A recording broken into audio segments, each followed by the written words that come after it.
The phone call. After losing her husband, Mark, in a tragic accident, Rachel found herself drowning in grief. They had shared everything, dreams, hopes, and countless memories. Now, the silence in their once lively home was unbearable. Mark's old phone sat on the nightstand, a relic of their past life together, untouched since his death. One rainy evening, Rachel sat alone in their bedroom, staring at Mark's phone. She had been tempted to turn it on before, but the fear of facing the empty screen was too much. Tonight, though, she needed to feel close to him. With a deep breath, she powered it up, the familiar chime sending a shiver down her spine. As the phone booted up, Rachel felt a pang of longing. She navigated through the photos and messages, each one a bittersweet reminder of their time together. Suddenly, the phone buzzed in her hand. Her heart skipped a beat. It was a call from an unknown number. With trembling fingers, she answered, "Hello?" There was static on the other end, then a voice, faint but unmistakable. "Rachel, it's me." Rachel's heart raced. "Mark? Is this some kind of sick joke?"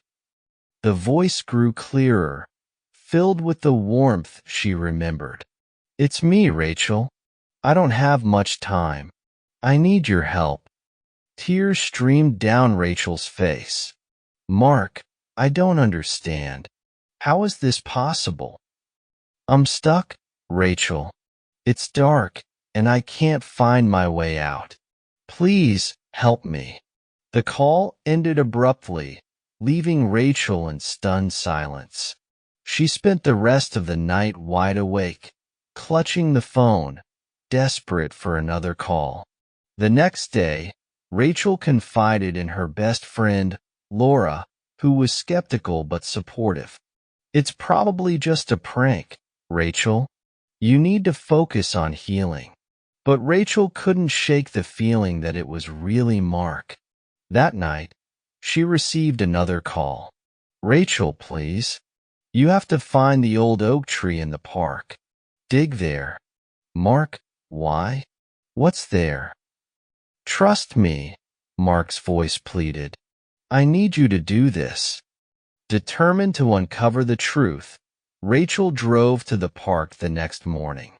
She found the old oak tree Mark had mentioned, its gnarled branches looming ominously.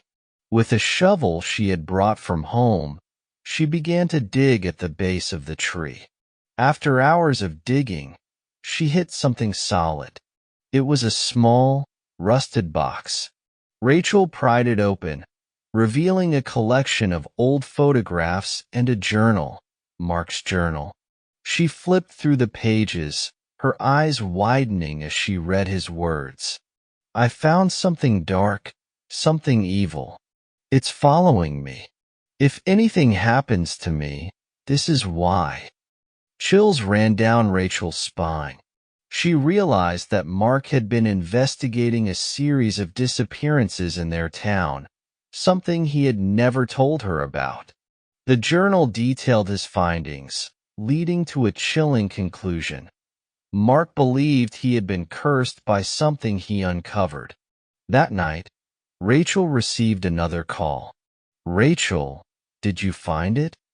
"Yes, Mark. I found your journal. What happened to you?"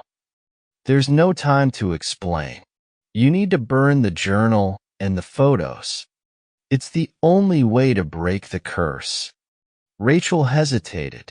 "But Mark, I need answers. I need to know what's happening." Mark's voice was urgent. "There are things you don't understand. Please, Rachel, do as I say." Reluctantly, Rachel gathered the journal and photos and took them to the backyard. As she set them ablaze, she felt a sense of foreboding. The flames danced wildly, casting eerie shadows. Suddenly, the phone rang again. Rachel answered, her heart pounding. Mark. But this time, the voice was different, cold, malevolent. You shouldn't have done that. Rachel's blood ran cold. Who is this? The voice laughed, a sinister sound that echoed through the night. You think you can escape? The curse is far from over. The call ended, leaving Rachel trembling with fear. She realized she had unleashed something far worse. Desperate for help, she called Laura and told her everything. Laura arrived within minutes, her face pale with worry. Rachel, we need to get out of here. Now. As they tried to leave, the house seemed to come alive with dark energy. The lights flickered, and a cold wind howled through the rooms. The front door slammed shut, trapping them inside. The phone rang again. Rachel answered, her voice shaking. What do you want? The sinister voice hissed, You belong to us now. Terrified, Rachel and Laura huddled together, trying to come up with a plan. Suddenly, Laura had an idea. We need to go to the place where Mark died. Maybe there's something there that can help us. With no other option, they braved the stormy night and drove to the site of Mark's accident. The road was deserted, and the atmosphere was thick with tension. They reached the spot, marked by a twisted guardrail and shattered glass. Rachel's phone buzzed again. She answered, praying for Mark's voice. Mark, please. We're here. What do we do? Mark's voice was faint but clear. Rachel, you need to confront it. Only then can you break free. But how? Believe in our love, Rachel. It's stronger than any curse. Gathering her courage, Rachel stepped out of the car, Laura close behind. They stood at the edge of the accident site, the wind howling around them.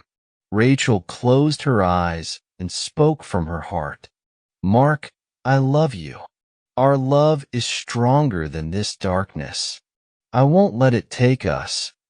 The wind died down, and an eerie silence fell over the scene.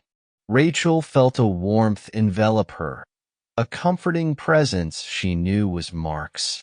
The sinister energy that had haunted her began to dissipate. The phone buzzed one last time.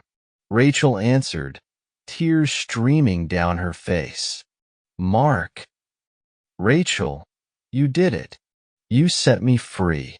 I love you always. The call ended, and Rachel felt a sense of peace she hadn't known since Mark's death. She turned to Laura, who smiled through her tears. He's at peace now, Rachel. And so are you. As they drove home, the storm cleared, revealing a sky full of stars. Rachel knew that Mark would always be with her, a guardian spirit watching over her. The phone calls had ceased, but the love they shared remained, unbroken by death.